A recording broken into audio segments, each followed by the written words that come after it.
Here's a little patrons only chit chat. I might make it public later, depending.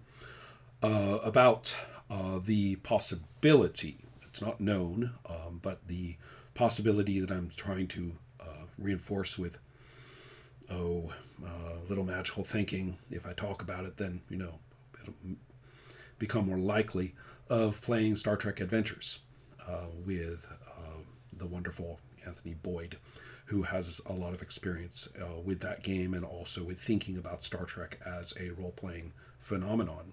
The reason that I'm interested is because I have, interestingly, avoided any such thing assiduously. Well, let's backstory that a little. Why? Why not? Hi, this is me a couple of days later, having reviewed the video and found places where I was going somewhere and got diverted and left out a point or two. So this is my little way of popping in, from the future and amending and correcting and so on. Okay, I was a Star Trek kid. I was born in 1964, which means that, of course, I was too young to see or care about the original airing of the show in the late 60s. However, at age of 7-ish or so, it was syndicated, therefore meaning it was available on most TV channels as a regular show in reruns. For those of you who don't recall or never knew, the rule in American television, well, there are several of interest. The first is called syndication. All right, so when the show is first aired, it is being presented not necessarily nationwide or on every channel or even on one channel in a widespread way. It is being shown in a relatively scattershot way. So don't think of it as being presented out there for the people to judge. I'll talk about the judging process in a moment, but what matters is whether the show has 40 episodes. And a season had 22 episodes, and so the idea was that you had 40 that had been aired. Then you were eligible for what was called syndication. Syndication meant that basically the show is kept in storage and that there is an owning entity, and that the different TV shows or whoever, or what am I saying? Different TV stations or companies would buy or lease. I'm not sure what that arrangement was, but they would pay for having episodes to show as reruns on a regular basis. This was the big success story of television. You needed your show to get into syndication, and then you could basically, count your checks as people, showed it around and about whenever. Now, this led to a couple of things. First of all, 22 episodes is a substantial chunk of effort, and the idea of the producer deciding to make a second season. You see, if you did a single season, then you automatically weren't even eligible for syndication. So the show was, an enormous failure at that point. But to make the show 2 seasons meant that now it was eligible, and that was sort of the big success. To continue to show your show after that as an originally produced ongoing phenomenon, as happened with a couple of real standouts, certainly, all the way back with the Honeymooners, and there's lots of others. I mean, good old, Green Acres and the Waltons and and a number of others, really. But in my lifetime, the big standouts were MASH and All in the Family. But there were others. Many shows went a few seasons past the 2. I have no idea what kind of incentive there was to do that in terms of syndication. Was it better to have more than 40 episodes? I don't know. Well, anyway, Star Trek had entered syndication with its 2 full seasons and its 3rd kind of thrown together season, and had plenty of shows. And it was, by the time I was 7 to 10, was well known.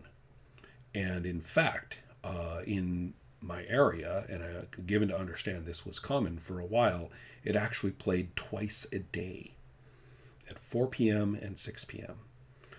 So the real, Trek aficionado could actually, and this was on like the same channel, right? It wasn't even on 2 different channels. I mean, it was on the same channel, 4 o'clock, 6 o'clock.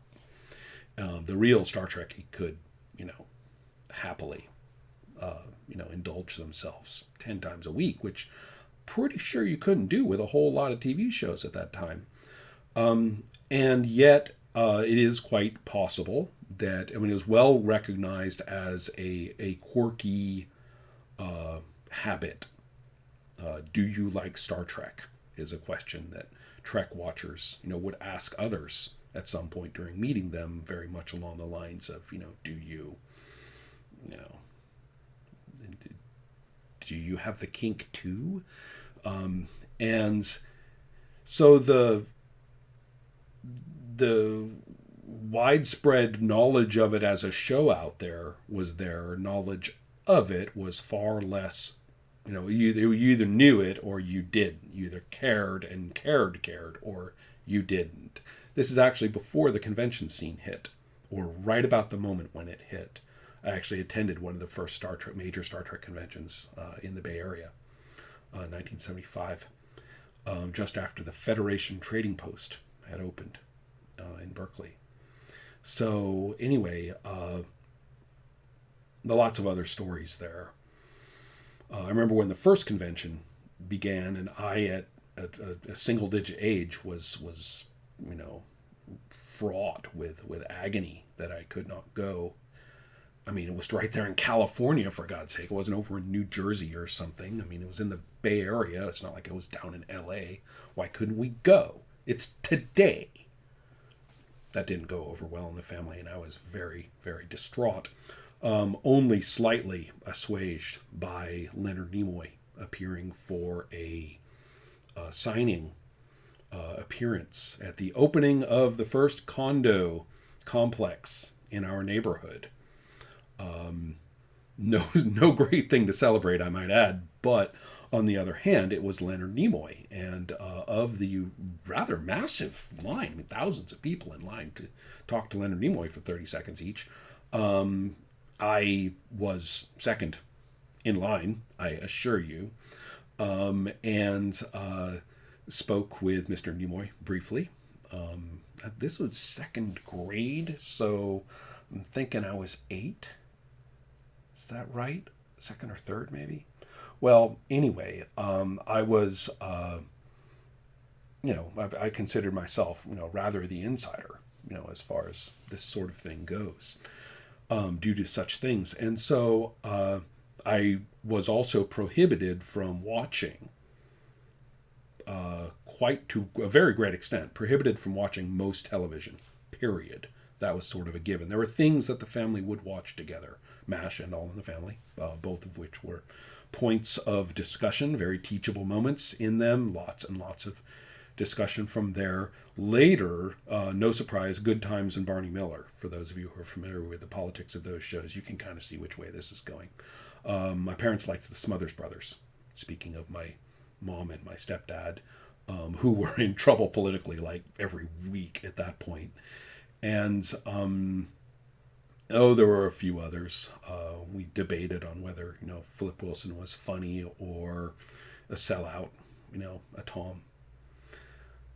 My vote kind of goes in the Tom not funny direction, in my opinion.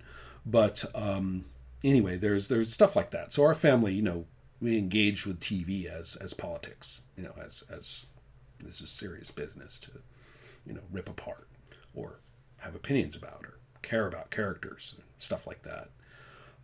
So anyway, that's television to me, and I didn't have very much of it. I had to fight like a dog for those Saturday morning cartoons. Oh man, woe betide me if I started, at 7:55 instead of 8 a.m. and I'd look at the TV guide and just like eat my heart out over the shows that started at 6 that I couldn't see, and just fought for them. Plenty of the original Scooby-Doo, which was of course quite syndicated at the time, and plenty of Super Friends was big, although I saw very little of that. I had no interest in Superman. I mean, just that was not my zone for comics at that time. And tons of other stuff that you probably saw that I didn't. We were not permitted sugary breakfast cereals, and so therefore my contact with such things was on those commercials and in the shelves of my friends who actually got to eat, Count Chocula. And it was funny, instead of like tearing toward those and, upending them over my mouth in joy that I was finally, I was actually kind of disgusted. I was like, you're kidding. That's what they get. They're selling this. So anyway, no, we were permitted a box of sugary cereal on Christmas. That was sort of fun for my brothers and me while we were all still young. But anyway, that sort of gives you this. Now, Star Trek was a point of some contention. My next oldest brother, 6.5 years older, and I would watch Star Trek together.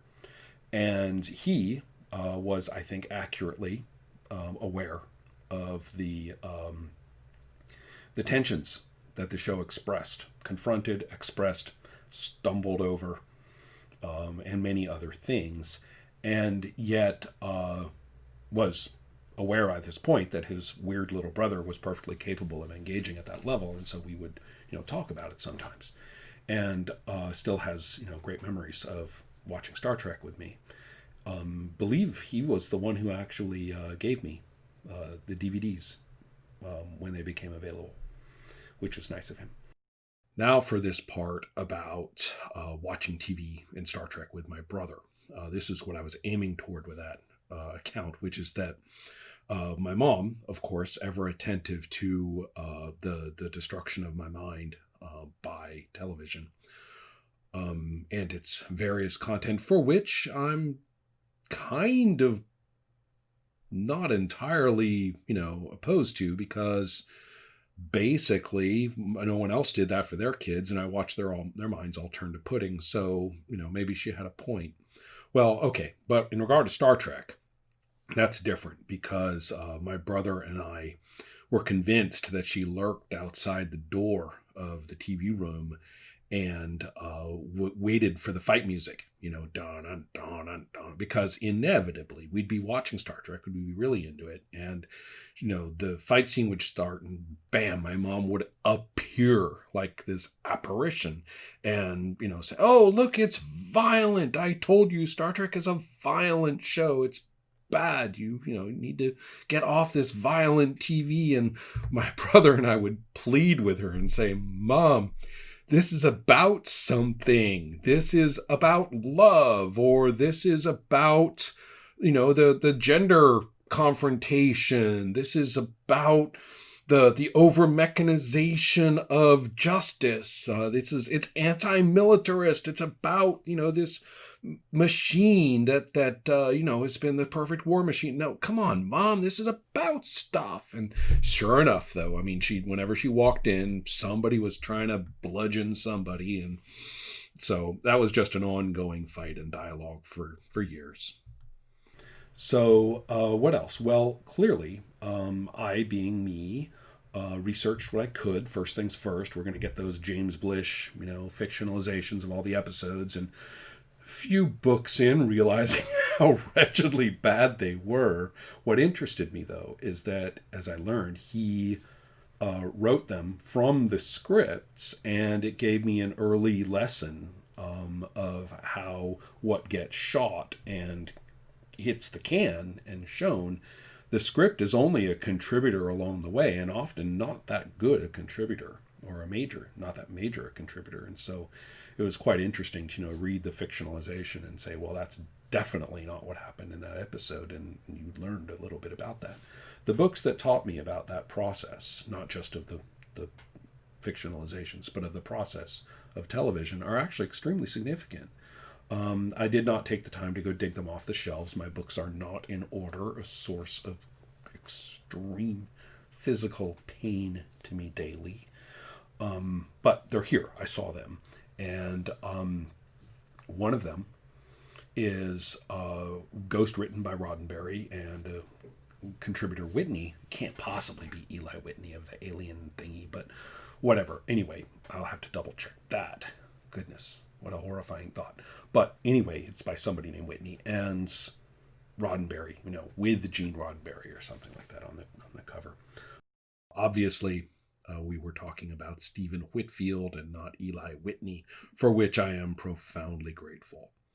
White paperback with the Enterprise zapping something, on the front.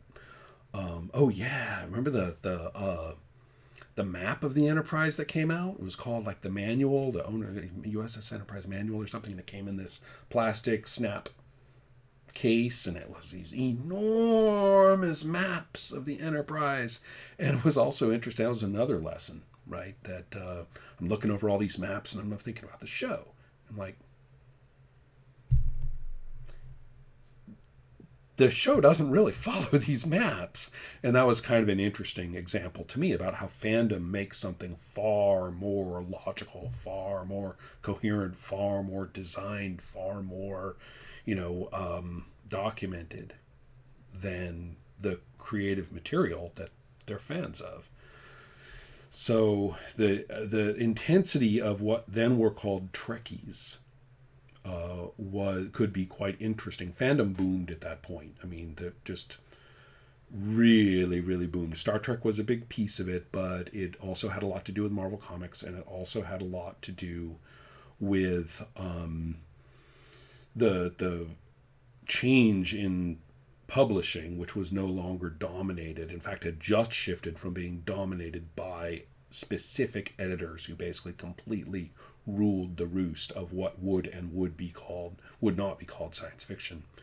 A lot of things changed at that point. Harlan Ellison had, kind of kicked in the door, I think, in the late 60s, and much of the work done at that point, but especially the nature of who the author was, what the author was, how you could be a fan and become an author, and the little workshops you would go to be recognized by people like Ursula Le Guin or Harlan Ellison or whoever, and which of the older science fiction guys were going to be included in this as opposed to kind of just blink forgotten. All of that was going on. But back to those books. So the first one, The Making of Star Trek, it's highly documented. Lots and lots of the original memos, a lot of the sort of interactions. I mean, as a kid, I was bored, right? I mean, there's like 3 chapters, hefty chapters, of how the show got into existence. And at the time, I was kind of like, flip. I want to read about William Shatner. Flip, right? But later, as I got to know the book better, I actually studied that portion carefully and realized just how makeshift and jury-rigged and, seat of your pants negotiated. You toss something out there to spice it up a little bit, and then suddenly that becomes a big thing because some producer was like, oh yeah, that's the good part. Other stuff which is brilliant or whatever is just trashed or left behind because somebody said something to somebody and whatever. I learned about Desilu Studios. I learned about how the show was, officially, shot at Desilu. And then in the 3rd season, Desilu had closed. But they shot it there anyway. So, the Lucille Ball apparently thought this was cool or whatever. I don't really know the story there. And they actually basically bootlegged the whole studio, to get those things actually shot. Obviously that's why they dug into, the existing costumes that they'd already used before for some other show, and why the 3rd season has that kind of out of a shoebox look to it. Well, anyway, so that's kind of interesting. And I learned all that stuff from this book, which was very much a behind the scenes and, in modern day terms, deeply unfan friendly. It was written not contemptuously or as an expose, but definitely, it was written in their minds to fans, but fandom wasn't what it became. And so it's very non-reverent. It's very, and not like spunky, irrelevant, oh so funny, but just literally not reverent in its saying, this is how it happened and this is what was done. And you learned all sorts of things that are way not going to happen these days. I mean, it's all, I'm like, Gene Roddenberry was, wait, with Nichelle Nichols? Wait, what? And again, it wasn't like a scandal. Again, 70s. People were not remember, everyone thought Star Trek was over. I mean, nobody was going to continue the franchise. The only franchise continuation was in these products, mostly fan produced, like Tribbles, or were the TV cartoon, right? Which was something I watched, actually, was reasonably interested in, surprisingly good in its way. And I went ahead and read that book carefully. It had facing character and actor pictures, which was, a big thing. Only for some of the characters, and the rest were just the actor pictures. And so I was, I combed those carefully. It's like, wow, he looks like that, and it was quite interesting. Lots of other pictures, lots and lots of little anecdotes, lots and lots of different, very blunt things about what did or didn't work, or what did, or stuff that became kind of fan anecdote later in a much funnier or quirky way, are told in a much more pragmatic way. For example, the famous use of some weird object for a prop, all kinds of stuff. Well, the famous anecdote of the all green near naked woman, confronting some, they're not confronting like in a bad way, but a service person or a delivery person or whatever is coming in to do his job, and he's sort of confronted by scary things. Well, lots of stuff. I learned all about how they put on Leonard Nimoy's makeup, and anyway, it's a very interesting book, but again, it's that very kind of off way in modern terms of reading and understanding it that really sunk in hard for me. One thing I didn't quite get across here has to do with the theater feel of it all. Having been in many, many, many theater productions, I'm well aware how much that the audience sees is actually thrown together and changed from the original plan, whatever the plan may have been. And in fact, the most sensible plan is to say, we'll figure it out when we get there, or, assistant director, your job is to figure that out over the next few weeks, because there isn't, anything we come up with for how we're going to do it is going to get overturned. You just have to be attentive and diligent and figure out what you want, or what you think will work, and we'll shift the script to whatever it has to be to make that work. So some such solutions are brilliant, and nobody could believe that it wasn't planned from the start, or that the whole thing was built around it from the start. And then other times it's pure desperation, and whatever is there, and that's what you've got to work with. That's just very characteristic. Everything from costuming to casting, I might add, to particular bits of dialogue, to the entire composition of a scene. The thingy on the floor that's supposed to rotate doesn't work, so what are we going to do? Okay, make up how we're doing it, because we're going on tomorrow night. And so reading the world of Star Trek and the making of Star Trek before this, when I got involved in theater, I was kind of like, yeah, this is just like they were talking about, because the books are really good about that kind of decision making. None of that was anything like the other book that I got at the time. And ultimately I got the two of them. Both of them were by David Gerald, and a more kind of post-Ellison, emblematic of the author fan of the time. I don't think you could find a better example, really. And in his way, probably provided a great deal of the meat that most people consumed in the form of Niven's work. Personal opinion.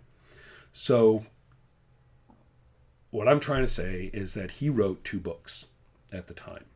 One was called The World of Star Trek, and one was called The Trouble with Tribbles. That, of course, being the episode that he wrote. And they are presented really, I don't know if he was trying to make enemies or something, but he's, by all accounts, he loved Star Trek. But he was, maybe it was just the 70s, lay it all out there, man, tell the truth, let it all hang out. But man, maybe it was that one where I learned about Roddenberry's escapades among multiple women of the staff and cast of Star Trek. Maybe it was I'm pretty sure it's all. I should reread these. Really, I have reread them many times, but not very recently. But it was certainly that one in which the personal peccadillos, the sort of pain in the ass aspect of dealing with staff and cast, was brought very much forward, and a fairly blunt look at the way an episode got put together. But very, not just irreverent. This is blasphemous in lots of ways. It is everything that the romance of the Star Trek creative process, and personages, it's just not there. William Shatner, loathed it, didn't like it, and didn't want to be typecast in it, didn't want to, when he did his infamous Saturday Night Live thing a few years later, you should not look at that as, oh, look at that dick. You should say, actually, that was a very mainstream, very straightforward view on his part and widely shared by most people. By the late 70s, being a Trekkie had lost all of its glamour whatsoever, and was considered even, by science fiction fans to be sort of a lame-ass, fetishy TV baby thing rather than, proper science fiction. So, anyway, The Trouble with Tribbles was very powerful because in many ways it wasn't all about how great the episode is supposed to be. It was about, he says it very specifically, said, this is for people who want to write for television. This is the way that an episode is done from the very start. And he actually presents his 5 pilot, his 5 proposals that he sent. Each one is, a separate episode. Some of them very science fiction-y and others very, sort of dramatic-y. And interestingly enough, I'm savvy enough that I watch much later television, like an episode of Farscape, and I'm like, that's one of those, right? So anyway, I was really interested to read this stuff. I'm in my tweens at this point, and I'm really analytical, and I'm really interested in sex and how it relates to all the other activities people do, and the books are very blunt and solid about all of that, plus just the creative issues of how something gets made. And by the way, that first book, The Making of Star Trek, I forgot to mention, the be all and the end all. How on earth do you do, the teleporter? It explains that. So anyway, I was really pretty interested in this book and all of them, and read them all very carefully, and watched as many of the shows as I could. Remember, we were seeing these in rerun on syndication. My access was limited. You will be amused to know that that we had a crappy black and white TV set. Shit. And, I think it probably came from my real dad and mom's, military housing, back in the 50s. And anyway, it's crap. And it was snowed and it flipped. And they call it black and white, but it's not black and white in any cinematic terms. We're talking gray on gray. Yes, I did watch The Wizard of Oz on that when it came out every year, and I never knew what they were talking about with the horse of a different color. It made no sense. There was a horse. No idea what they meant. Well, so therefore I learned Star Trek without ever knowing the colors of the shirts. It was only when I went over to friends' houses. And of course, they had unlimited access to television. The fucking thing, access, the fucking thing's just on, all the time, right? So anyway, I saw a lot of Star Trek with them as I started spending more and more time at friends' houses.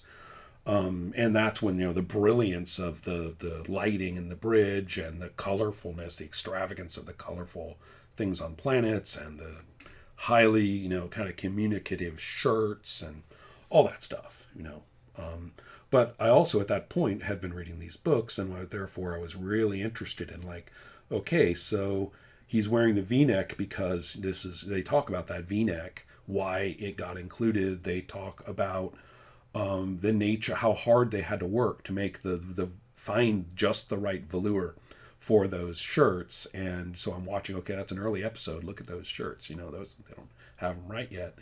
And the fact, I mean, I don't know if you know much about this, but until later, stage lighting had to be extreme. Every bit of light you see is artificial, and it has to be bright, bright, bright. They got to get rid of all these shadows. You don't want, the actor's shadow following them around on the wall. They have got to be backlit, top lit, front lit. I mean, it's fucking hot. And so they have to wear this pancake makeup, partly so that they don't turn all pasty, but or whatever weird color they would turn depending on the person. But it would be weird. Because, you don't have you can't do color control afterward. You get what you get, pretty much. And so everybody's wearing this orangey, orangey brown makeup, which approximates person color in the outcome. But I mean, it's called pancake makeup for a reason. It's like this thick on everybody. Which means, of course, now, all the eyeliner and stuff like that, so that their faces look like faces again. Anyway, it was interesting, to be reading about this and what a shoot, what an episode of Star Trek was like. I mean, physically, it's brutal. I mean, you go in there, and the actors would come out weighing like 5 pounds less, and water loss and effort, reshoots of action scenes and stuff like that. I mean, they're not screwing around. It was real work. So those are all things that that interested me, and I'm watching the episodes now with a somewhat more sympathetic eye, right, toward all that. Anybody pokes me and says, "Oh, it looks fake," I'm like, "Fuck you," It is fake. Get over it. You knew that. It doesn't matter if it looks fake or not. So anyway, the interesting thing that I haven't even got to talking to yet is just how badly I was upset and just could not get my mind or my thinking, my hands, my effort, my money, could not get any of that around Star Trek fandom.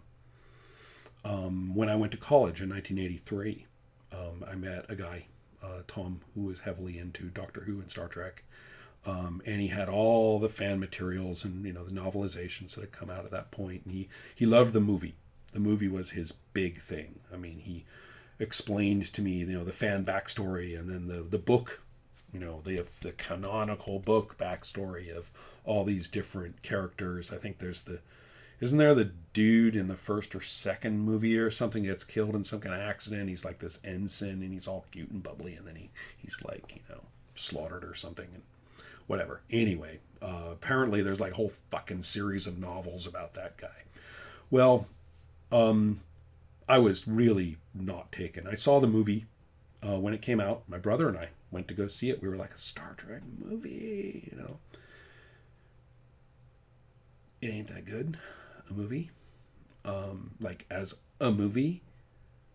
And I kind of, I had felt the jarring already. I'd been reading, the collections of stories that had come out, the first, fanfic, and it's not great. And and it's not provocative. It's not confronting anything in our society. It's all taking the fan favorite stuff, and it's full of Mary Sue's, right? I mean, you got the author Avatar who finds himself transported to the Enterprise, and fuck yeah, right? And then you have the things where there's the story about William Shatner, who he gets onto the set and they're shooting, and something happens and he steps off the transporter, and William Shatner, in his makeup and I think it's him and Leonard Nimoy, end up like on the real Enterprise, and they've replaced, and then they got to deal with a crisis. And I'm reading this going, I'm 15 at this point. I'm reading this and going, this isn't Star Trek. This is Star Trek fandom of the least interesting sort. Here I am with my stuffed Tribble, right, that I got at the Federation Trading Outpost, and I'm not letting that thing go. I mean, I like my Tribble.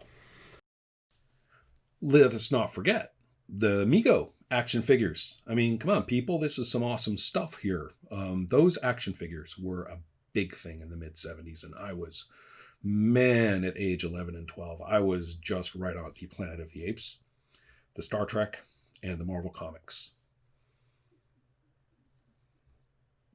What more do you want for, mind-shattering, culture-questioning, trippy, what else do you want to blow a thinking kid's mind? And I was there. I was in on it, and we couldn't afford them all, of course. That's not the way my family worked, but the ones I got, I treasured and treasured and treasured and played and played and played, and all the way up till, age 12, up into 6th grade. I mean, these action figures were no joke as far as I was concerned. So, yeah, it's a big deal. All praise to those Mego figures. They made a huge difference to all of us at that age. But I'm not interested. I'm just not interested. And I always felt bad. I mean, Tom was like ecstatic that, I liked Star Trek, right? And I could never, he'd be enthusing and I'd be like, there's no meeting of minds there. And then there was, I could keep going. I mean, as you know, the Next Generation began in the mid-late 80s. I stuck out most of the first season.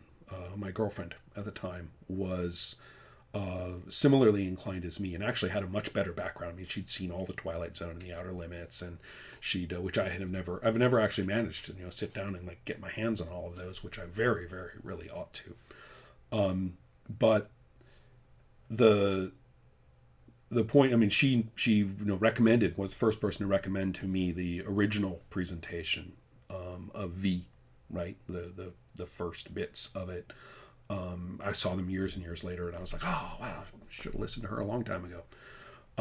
Well, anyway, so she knew her knew her shit. That's not really the right way to put it. She was into it in a way that I could relate to very, very easily. And the two of us watching The Next Generation we totally appreciated certain effort, right? There was lots of things in there that the modern tech and so on were very, very clearly, works of love. That first intro when the Enterprise breaks through Saturn's rings, and stuff like that. There's all sorts of stuff in there where you're like, oh. Well, from that point on, though, detail after detail after detail, characterization after characterization after characterization. I mean, my interest just pittered out fast. I found Tasha Yar to be an absolutely unmentionably bad character.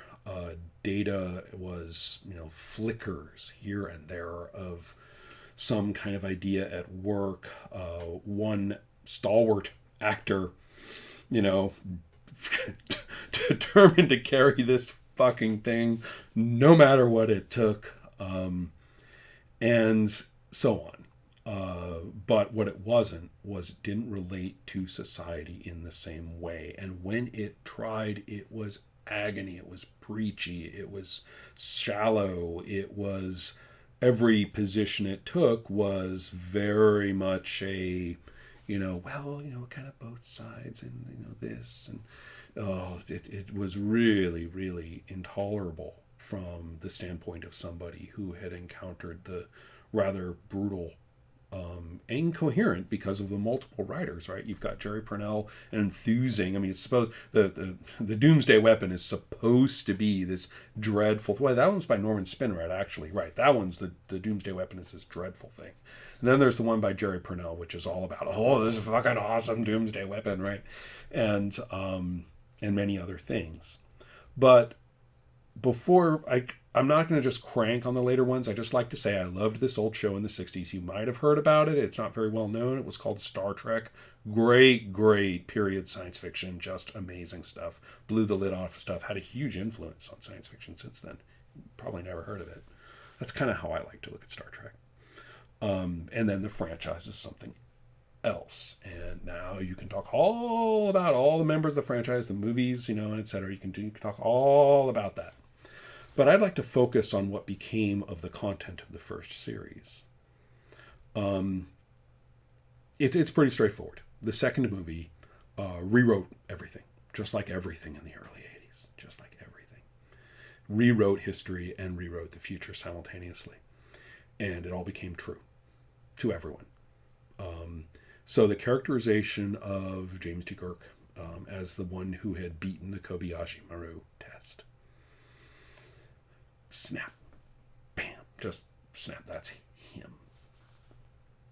Done. And I swear, you cannot get somebody to sit down and watch an episode of the original Star Trek without them saying, oh, look, they don't have it right yet. Or they're not writing him right.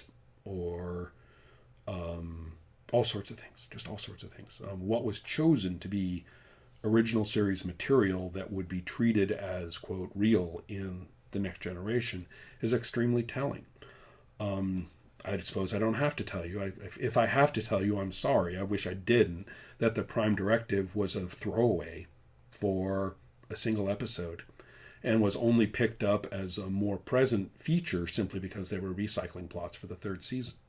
It was crap. Nobody cared about the Prime Directive. It wasn't part of the Bible. Wagon Train to the Stars is the thing that everyone says the original series was, that the proposal, it's the Wagon Train to the Stars. It's about peace to the, it's about getting out there and expressing, having this society, this great society, this, there's all this blither about, utopian this and that and all the rest of it, the Roddenberry vision. Fuck, man, Roddenberry didn't have any vision at all. He was a TV producer who, happily made use of his position for his personal gratification, and we're done. That's what he was. Done. All of this relates very heavily toward world building, so-called, in fantasy and science fiction of all kinds, but specifically in role-playing. I've actually referenced this a lot, and it never penetrates. Now, granted, I'm making a fairly extreme point. There are plenty of role-playing games for which different degrees of developed setting are a big deal, and I get that. So I'm not really talking about the sit down with a fully blank page and then we all just spitball, as we go. I'm not quite talking about that, but I'm talking about something a lot closer to it, often forced there by pragmatic issues, than to the sort of I made up my world Swiss watch, thump, here's, the dictionary, the encyclopedia for it. And, it's now we can play in it. Well, I've used the original Star Trek and its contrast to the next generation often as an example. And again, it's difficult. The retroactive thinking tends to say, well, yes, but the early one was just back when people were stupid and unenlightened and didn't have it right yet, or, they didn't have the technology to do it right, or the vision was compromised and then it became clearer later and stuff like that. And I completely, I scoff at such things. I'm not an originalist in the sense that the first is always best. I am, however, very textual. I'm saying we are talking about a thing, and that thing is bounded in time, space, location, and culture. And when we talk about that thing, we talk about it. When we talk about some other thing, whether it belongs to the same IP or not, is irrelevant. So in talking about the series called Star Trek in the 1960s, we see that the original premise was even sketchier, I think, than is popularly understood, and really was, as I think we can agree, highly influenced by the movie Forbidden Planet, basically in the sense of, okay, it's going to look like that, and it's going to be cast somewhat like that, and there will be episodes a lot like that. I mean, if you watch the movie Forbidden Planet, it is almost impossible not to see it as a Star Trek episode. And I think the causality there is, from the movie to the show, is unmistakable. So really, I mean, we don't really need anything except somebody showing up in a movie investment culture and saying, let's do a TV show like Forbidden Planet. We're just going to do that. And that's all you need. You don't need a series Bible. You don't need a carefully explained, thing. And then you just sort of throw the talent at making coolness. That's where the transporter comes from. I mean, we're going to have, zap guns, so make a zap gun, and so forth. I think for, purposes of 1960s television, we can also all agree that the tech look and the science fiction look of it all was startlingly good. And as I've talked about, is frighteningly labor intensive. So that aside, though, I'm talking about content in terms of setting. What is the Federation? What is this or that or the other, as mentioned in the first season, shall we say? Frankly, they didn't know shit. And you can look at the memos, you can look at the proposals that are actually there in the making of Star Trek, and you can look at the discussion of these, both of these books, World and Making, are heavily billed as how-tos. Learn, this is how TV is done, and is they're very blunt. This is how it gets started. This is the material we work with. This is the things we try to do to get the episodes freaking shot. And this is kind of what happens. Now, in the world of Star Trek, which was written just a little bit later, you have an acknowledgement of how Fandom has, had this feedback back and forth, especially in regard to the third season, obviously, with lots of talk about DC Fontana and BJ Trimble and so forth. And all of these, these dynamics of how Fandom works. And the book even is talking about, God, they're even getting these conventions together. So the really interesting aspect to learn from it is just how much setting isn't there. They don't know anything about how the teleporter works. They don't know anything about, is the food being synthesized in those things? Or in the first season, it just kind of looks as though it's a conveyor belt. It's just where you pick up the food. The idea that it's being actually made in there is not really explicit. And there's a great deal of unknown about all of that. And when you start throwing science fiction writers at it, they're the ones adding, the spicy dialogue about things like, well, if his particles don't recoalesce properly, or, hey, we want to split him into his good side and his evil side. Oh, the transporter will do it, fantastic. That's how it's done. How does time travel work in the Star Trek verse, in the Trek verse? Fuck you. Each writer wrote a thing. Done. And the notion that even that the show itself was doing the world building is over idealized. Fans do the world building. The show is throwing spaghetti. And the notion that it would even stick is, even that's wrong, right? Because the idea is, well, whatever sticks. No, it doesn't matter if it sticks. Next episode, doesn't have to be consistent or to look at all the previous episodes. It's just like comic book fans. They think the writers read all the previous issues and make decisions. They don't. Not even the same writer goes back and reads the issues. And here is a beautiful example of something that was working in the absence of any such logic. And when I say working, I don't mean, and then the universe actually did form, in this wonderful, I don't know, the spirit, moved it and we got this Star Trek verse. No, you didn't. What you got was a highly diverse set of vignettes with varying characters. I mean, varying qualities per character in many cases. Very much because a generation of writers had grown up on and had written for and were deeply influenced in every possible way by The Outer Limits and The Twilight Zone. And so with this opportunity to kind of take the science fiction approach, which was permitted to exaggerate social details of the modern day, it's a gold mine. I mean, that's the wrong word. It wasn't a gold mine. The show lost incredible amounts of money.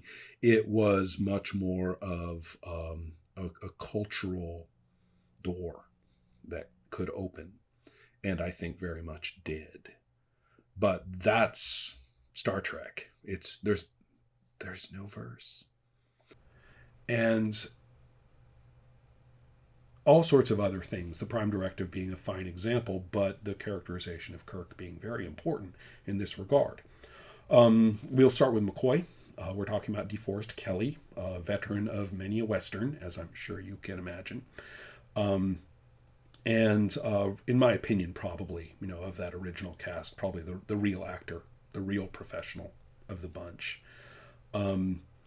And he, looking through those episodes now, I mean, you can see him carrying it. It's really, he's really doing the work at the dramatic level. I mean, the professional skill level of acting.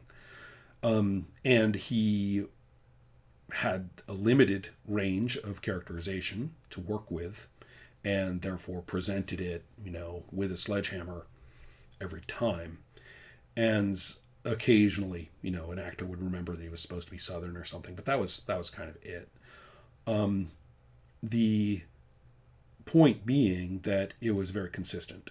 Now, Spock has been studied in some detail as being far less consistent, but very much on a developmental trajectory through the show, which is best understood as science fiction writers getting interested and then bringing stuff to it. The original proposal, that we want some other character in there. Maybe he's half Martian. And if he'll, when they gave a whole bunch of names with K's in them to pick from. And, Spork, and who knows, all sorts of stuff, as I recall. And the interesting part is that they knew really nothing about him. I'm sure you are aware that in the pilot, the first officer is a woman played by Majel Barrett, who would eventually play Nurse Chapel instead, as well as the voice of the computer, and was also involved in much of the backstage shenanigans that I mentioned. Well, anyway, the point is that Spock was another character, a science officer, and had no canonical characterization, and so the writers and Nimoy go ahead and just did whatever. So we get a very different Spock at that point. Later on, and particularly with the rewrite of the Cage into the wraparound two-parter, the Menagerie, which I personally think as an entire unit, 2-episode unit, is quite excellent. That's where we get Spock very much as the I'm all emotionless, but I'm driven by passions. That's kind of where that clicks in hard. And everybody kind of picked up on that. I mean, writers, they got a lot of really good writers on this, and the writers are looking at the material and they say that, okay.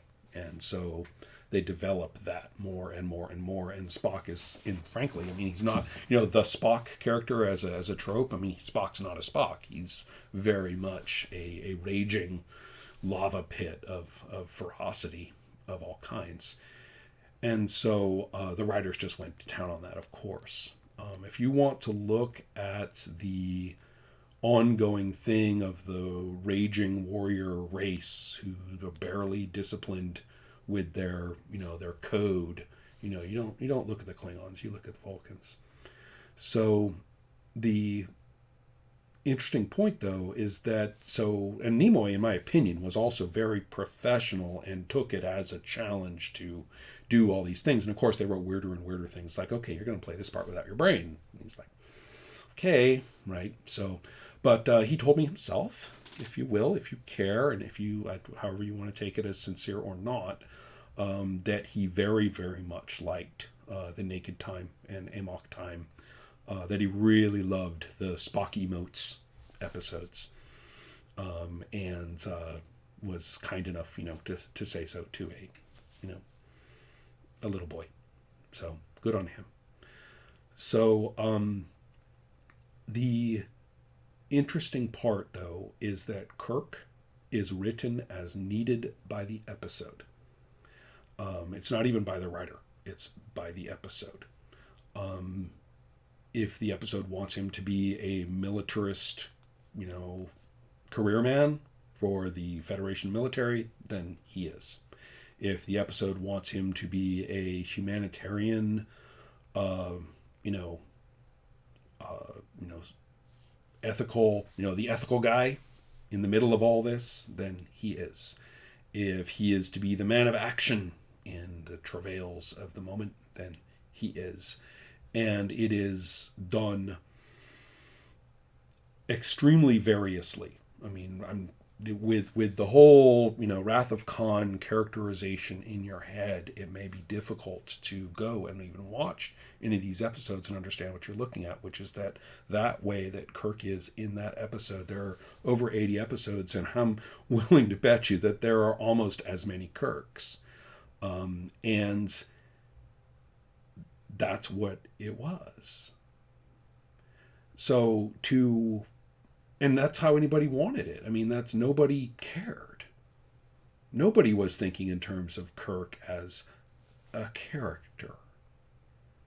McCoy we got as a character because the character was very, simply conceived and had very little differing requirements from episode to episode, and was played by, one of the great backbones of any Western. By the way, I mentioned that thing about Wagon Train to the Stars in that context. Let me get clear on that. That phrase is nowhere to be found in the making of Star Trek. There is a phrase, and I've never heard Fandom talk about it. Gunsmoke in space. That's how Star Trek was pitched. I want you to consider that very carefully. I'll go on about that. This is blasphemy, by the way, what I'm truly about to say here. Just, I'm going to get thrown off the internet for this one, which is that if you did try to verse up Star Trek from the original series, you will not get anything resembling the putative Roddenberry vision of the utopian, more balanced, more egalitarian future. That's not there. The Federation is fucked. It's corrupt. It is hopeless. It's militaristic. It's confused. There's a lot of circumstances in which the military chain of command and the administrative elements of the Earth government, the Federation government, are clearly flailing. They're bogged down. They attempt to implement technology which completely falls apart and screws up. They implement, you've got the ultimate computer, you got the ultimate doomsday weapon, you got that business where they mechanize the justice system, all sorts of things that basically are badly done. And all sorts of, the best they can do is, represent, I would say recapitulate, but we're talking science fiction. It's always about when it's made, not about the future. So the best the Federation seems to be able to do is to represent the worst of American foreign policy, Cold War policy, over and over. So there's really no indication that, life on Earth and life across the Federation is this kind of dreamy, super tech, enlightened, at best, sorry, at worst, naively hopeful, over hopeful sorts. I mean, that whole kind of next generation view of it all is not present. There's no indication of it thereof there in that first show. So if you were to make, the Trek verse from the first show, it's not that far of a dial away. It's not actually there. There is goodwill, in human culture in the show, but you're not far away with one good solid spin to exactly what the British creators of Blake 7 did within a decade, which was to take the Federation and take one spin, logical spin, I might add, right there, and bam, you've got the world of Blake 7. And it is just not a pretty one at all. I mean, they weren't fools. They took the Federation symbol and turned it on its side. I mean, they knew exactly what they were doing. So, okay, that's my thought on that one. Blasphemy are us. The story of what Star Trek is trash. Roddenberry put out some kind of blithering nonsense toward the end of his life about, the dream, the society, the this and that. Utter crap. God knows who actually wrote that thing. Shatner put out something a little while later. I mean, it's in his autobiography. And I started reading it, and the first thing it did was to start repeating the Roddenberry myth, and I was like, okay. And then it went on, and all the anecdotes in it are ripped right out of the making of Star Trek and the world of Star Trek. I had read every little one of those before. It was just all Bill Shatnered up now. I was like, okay, yeah, I see what this is about. So there's a disconnect there. I can't Star Trek with other people. The saga goes on. I mean, I was not disconnected from contact with it. I didn't shun it, from that point forward or anything. But I don't want to go into, me and the next generation and me and this and me and that and, other interactions about Star Trek since. What only matters is that I didn't want to talk to anybody about it. I didn't want to share my opinions. I didn't want to have that complete fail state of interaction occur. It was jarring to the other person, and it only annoyed me, and so there's just no point. So that's why I never checked out any of the role-playing games, and never have. And so that's why I'm kind of trusting Anthony on this one. I'm kind of trusting him. I'm not saying you have to get it right for me. What I am saying is you've got a cuckoo in the nest. And I'm going to try not to be, the one who shoves everyone else out of the nest and takes all the goodies. I'm not going to try not to be, to play that role or have that state. But it's really unknown waters for me. And I'm going to draw on intuitive engagement. I don't have a plan for how I'm going to play. I won't have a plan for my expectations. I mean, I'll take the Star Trek as it's given and engage with it and carry on from there. With, of course, drawing on what I do love, right? I mean, I want to play this with love. I want to play it with an excitement about what I love. And so we'll see. Anthony, you got to do it, because this is definitely a personal and creative, I'm not going to say conundrum. A conundrum is something you solve. This is a tangled thicket into which I walk. Kind of trusting you on this one. So thank you very much, everyone. Long discussion here. Curious to see what you make of some of this. Take care.